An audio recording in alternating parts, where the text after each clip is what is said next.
véspera de feriado, véspera de 1º de maio, Dia do Trabalho. E aconteceu uma coisa muito curiosa ontem, na minha visão curiosa. Hoje quarta, ontem terça, o presidente Lula recebeu dirigentes das principais centrais sindicais em Brasília. Teve uma marcha da classe trabalhadora, sabe-se lá o que quer dizer isso. E os sindicatos prepararam uma carta com reivindicações para 2025. E foram conversar com o presidente da República. Então estava lá, Força Sindical, UGT, CUT, Nova Central e tal. Acho que a CUT não estava. 6 centrais. Aí estava lá o Luiz Marinho, recebeu, a Gleisi Hoffmann estava junto. E convidaram uma vez mais o presidente para ele amanhã ir aos eventos de 1º de maio. Ele chegou a dizer que não irá aos eventos de 1º de maio. No ano passado ele foi ao evento de 1º de maio, foi um desastre, não tinha ninguém, foi muito ruim. Eu não atribuo isso a uma culpa do presidente, mas é um sinal de que as coisas estão mudando nesse campo. E agora, mais um sinal. A pauta de reivindicações. Entregam ao presidente uma lista de reivindicações e é uma agenda velha, é uma agenda feita por gente que parece que não avançou no tempo, no momento em que o mundo vai mudar e está mudando, independente do que eles querem. Primeiro, essa apropriação da letra T, que começa a não fazer muito sentido. Sabe? Partido dos Trabalhadores, o PDT também tem o T, o PTB também tem o T. Parece que é em oposição a não trabalhadores. Então seria o partido dos rentistas, as pessoas que não são trabalhadoras, que trabalham por conta própria, não são com carteira de trabalho, trabalham por conta própria, sabe, classe trabalhadora. Isso está começando a não fazer mais muito sentido, como fazia nos anos 80, quando os trabalhadores, sinônimo de operários, conseguiam parar o país com uma greve geral, por exemplo. A gente falava em definição de uma database única no Brasil todo, por exemplo, para poder ter a possibilidade de uma greve geral. Naquele tempo, naquele tempo parece conversa de padre, né? Naquele tempo, disse o senhor, naquele tempo o Brasil tinha mais de 800 mil bancários, hoje tem 400 mil bancários. Os bancários paravam o país e era possível fazer uma greve dos bancários. Como é que se faz uma greve de bancários hoje? Como é que se faz uma greve de metalúrgicos hoje? Se os metalúrgicos do ABC resolverem parar o ABC, nós vamos descobrir isso no jornal do dia seguinte, porque não... Aliás, o jornal do dia seguinte é tão velho quanto parar o ABC. Não para. Então, o sindicato dos metalúrgicos de São Bernardo do Campo era um negócio muito poderoso, mas muito poderoso. Hoje tem um poder muito menor. Agora, alguns sindicatos, eles prestam um serviço importante para a categoria, né? Que eles representam. E esses sindicatos eles estão conseguindo sobreviver. Mas com a reforma trabalhista, com o fim da obrigatoriedade do pagamento do imposto sindical, o pagamento da contribuição sindical, as centrais perderam muita força. Então elas estão fragilizadas. E foram para o presidente apresentar a sua agenda, aí você vê lá uma coisa meio maluca. Porque diz lá assim, redução da jornada. Aí nós entramos na discussão do 6x1 e do 4x3.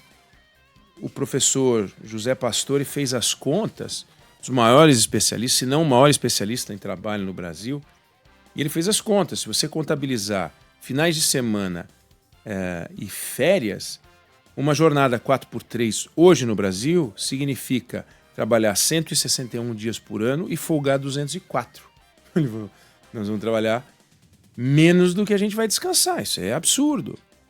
E redução da jornada. Está lá na lista do que entregaram ao presidente da República pelo fim da jornada 6x1.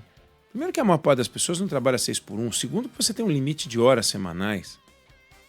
Depois, retomada da política de valorização do salário mínimo. Mas como assim?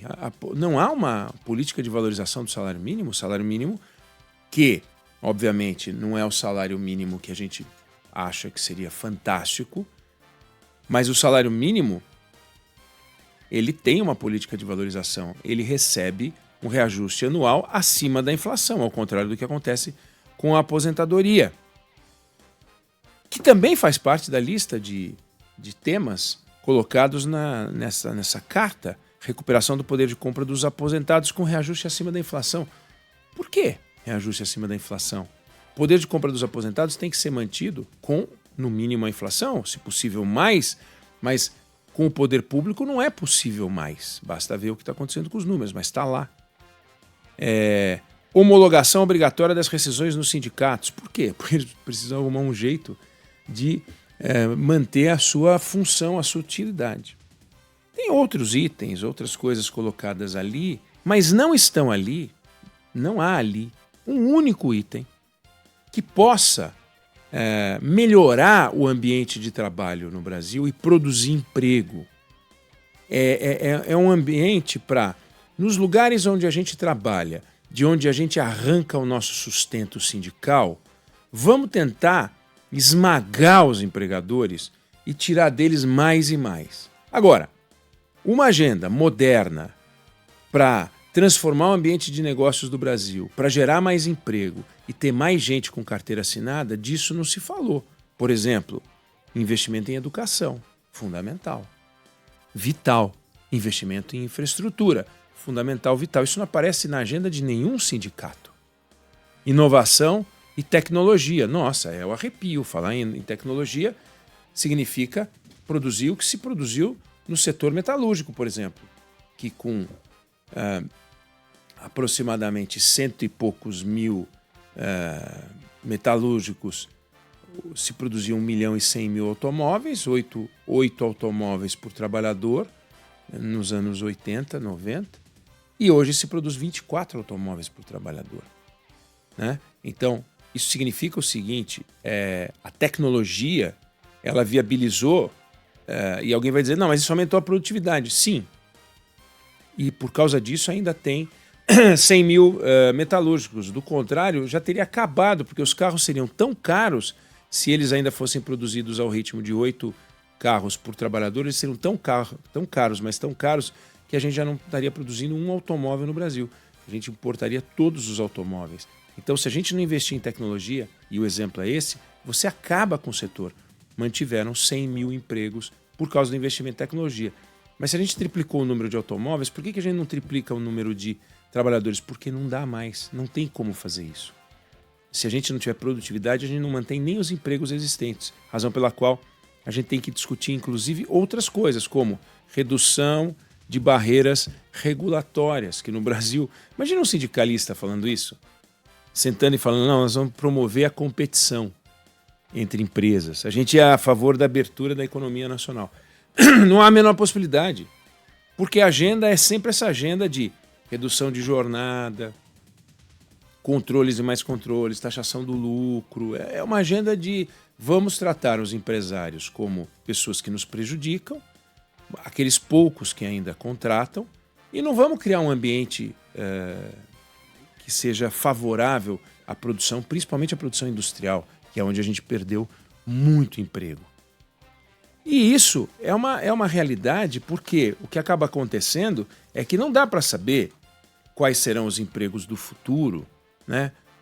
Mas dá para saber que os empregos no futuro vão surgir num país que tenha futuro. Num país sem futuro, não vai ter emprego do futuro. Então a gente tem que garantir o futuro do país. Garantir o futuro do país é manter um país competitivo. Manter um país competitivo é manter um país que tenha produtividade. Essa agenda não entra na cabeça de pessoas como Luiz Marinho, por exemplo. Luiz Marinho acha, e aparece na lista das propostas dos sindicatos, que tem que baixar a taxa de juros na pancada, porque o Banco Central está a serviço do sistema financeiro, então nós temos que baixar os juros.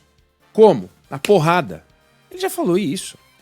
Ele, que não entende chongas desse assunto, já falou. deu aula para o Roberto Campos Neto, agora para o Galípolo, e vai dando aula para todo mundo. Sendo que é óbvio que num país onde o governo é absolutamente irresponsável e gasta um dinheiro que não tem, você cria um buraco, uma dívida pública, você cria um endividamento, aumenta o endividamento, o Brasil crescendo na dívida pública de um jeito absurdo. É óbvio que a taxa de juros aumenta. A taxa de juros é um inferno, é um horror, mas ela aumenta. E eles querem o quê? Redução da taxa de juros. Então você imagina o presidente Lula pegando essa lista de propostas e abraçando uma lista de propostas que baixa o juro na porretada, que reduz a jornada de trabalho, ele mandar como medida provisória, sabe? Vamos mandar como medida provisória, mandar como uma PEC dele, do governo, né? Uma proposta do governo. É o presidente do passado, do passado, do passado. Já tem uma agenda envelhecida. Mas ele disse na reunião que o movimento sindical não alcança a juventude, tem que se atualizar, né? Ele falou que as pautas têm que ser novas, que os sindicatos precisam melhorar a comunicação nas redes sociais, mas não adianta melhorar a comunicação nas redes sociais do ponto de vista estético. Fazer uma coisa com frufruzinho, fazer umas graçolas. Eu tenho uma história, Débora, que eu fico impressionado. Eu fiz um comentário aqui que quando eu joguei nas redes sociais deu muitos views, que para o meu padrão é muito view. Deu 500 mil views. É uma barbaridade, eu não tenho isso de views. Aí um gaiato pegou o meu comentário, cortou, não põe meu nome, mas tá minha foto lá. Foto não, eu tô falando. Aí ele botou uma foto do Donald Trump e uma musiquinha. Deu 18 milhões de views. O mesmo comentário, né? Então, não adianta modernizar o contato com as redes sociais desse jeito. Isso é graçola, o cara fez graçola. O que os sindicatos têm que fazer, eu fiquei muito impressionado com isso que eu descrevi, mas o que os sindicatos têm que fazer é uma modernização do discurso, uma atualização do discurso. E eles, para o evento de amanhã, estão bolando um evento amanhã em São Paulo, eles vão fazer sorteio de carro, vão fazer show de dupla sertaneja, para juntar gente. Agora, para você juntar gente em torno do seu discurso, você precisa sortear carro e chamar a dupla sertaneja, é porque o chamariz são as músicas. O chamariz é a possibilidade das pessoas ganharem um automóvel. Não é um chamariz ruim, não. Sair de um evento desse com automóvel não é ruim, não. Se você gosta de música sertaneja e o cardápio for de bons músicos, também não é ruim, não. Até um dia, 1º de maio, legal. Mas ninguém vai ouvir o que dizem esses caras. E é o que está acontecendo. As centrais sem dinheiro, ainda bem, porque o dinheiro delas vinha de uma obrigação da sociedade de ficar transferindo dinheiro para essa máfia, porque tem um pedaço disso aí que é um negócio absurdo. E a prova de que os bons sobrevivem é que os sindicatos que realmente prestam serviços, eles estão com o dinheiro, eles recebem o dinheiro, porque as pessoas contribuem, porque elas veem valor nessa relação sindical. O resto tem que se ferrar mesmo, porque é um bando de oportunista, como são oportunistas esses que foram assaltar o INSS. Não dá. E obviamente, eles querem de volta, de algum jeito, esse dinheiro para eles poderem sobreviver, para eles poderem financiar suas estruturas ideológicas e o diabo. Agora, o que eu queria deixar aqui registrado é: país sem futuro não tem emprego do futuro. Não tem como. Os empregos do futuro estarão nos países com futuro. Então, outros ambientes talvez floresçam mais do que o ambiente nacional, o ambiente brasileiro.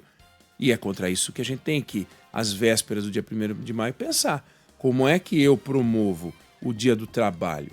Como é que eu promovo o trabalho? Eu promovo o trabalho criando um ambiente pró-trabalho, não com uma lista de reivindicações para quem?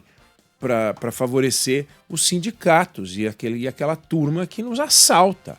Não dá para a gente fazer isso. A gente tem que ter, nós como sociedade, um ambiente que promova o progresso. E é o progresso que gera o trabalho. Não são esses caras com essas pautas ultrapassadas.